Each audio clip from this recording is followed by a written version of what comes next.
Bonjour à tous. Aujourd'hui, nous allons aborder la figure du carré en T, qui est composé de deux carrés et d'une opposition.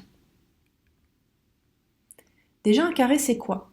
Ce sont deux planètes séparées d'environ 90 degrés. C'est un aspect de tension. On dit que ces deux planètes sont en conflit perpétuel et c'est quelque chose que l'on ressent fortement. Cet aspect, vous le verrez le plus souvent en rouge dans votre thème. C'est vraiment un aspect que vous ne pouvez pas manquer. Pour le tourner positivement, il faut se dire que cet aspect rend fort et nous aide à surmonter les obstacles que l'on rencontrera au cours de notre vie, à condition d'être tenace et courageux. Une opposition, c'est quoi? Comme pour le carré, vous ne pouvez pas la manquer puisqu'elle est en rouge dans le thème. Et comme son nom l'indique, elle relie deux planètes qui sont opposées.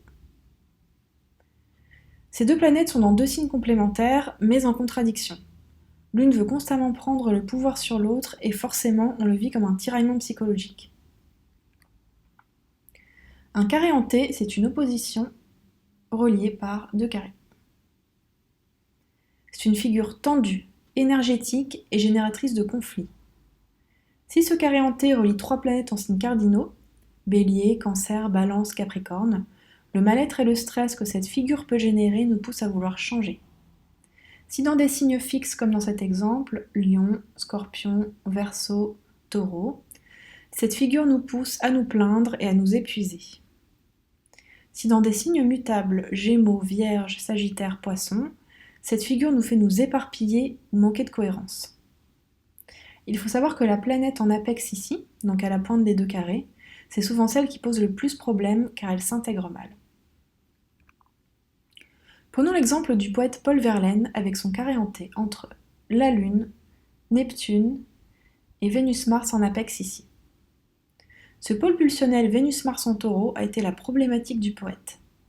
Il crut trouver en sa douce Mathilde un vaste et tendre apaisement, comme il le dit dans un de ses poèmes, mais cela ne l'a pas empêché de vivre une terrible et déchirante passion avec Rimbaud. Exemple plus récent avec Emmanuel Macron et son carré en T entre la Lune, Uranus et Mars. La Lune représente les émotions, et Mars et Uranus sont deux planètes électriques. Donc c'est une configuration brutale, explosive, rebelle, qui traduit de la raideur, du sectarisme, de la détermination et de l'individualisme. On est face à quelqu'un qui ne lâche rien, le carré en T est dans des signes fixes.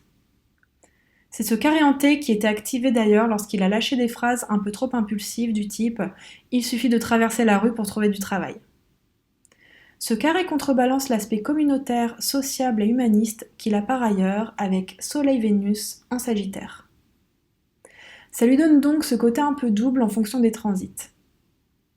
En positif, ce carré en T lui apporte une ouverture vers la modernité et le besoin d'innover. Dernier exemple avec Jean-Marie Bigard et son carré en T entre la Lune, le Soleil et Pluton. On ressent fortement son Pluton à l'ascendant qui s'exprime par la dérision, le cynisme, l'humour et la vulgarité, voire la scatologie. Avec Pluton, on est ramené au stade anal, en termes freudiens.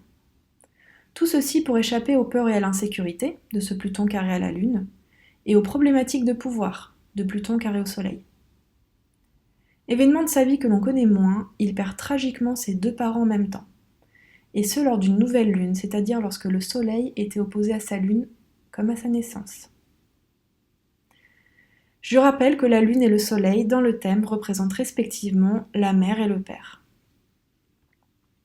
C'est tout pour cette vidéo, n'hésitez pas à commenter si vous avez des questions et à vous abonner pour ne pas manquer nos prochaines vidéos. À bientôt!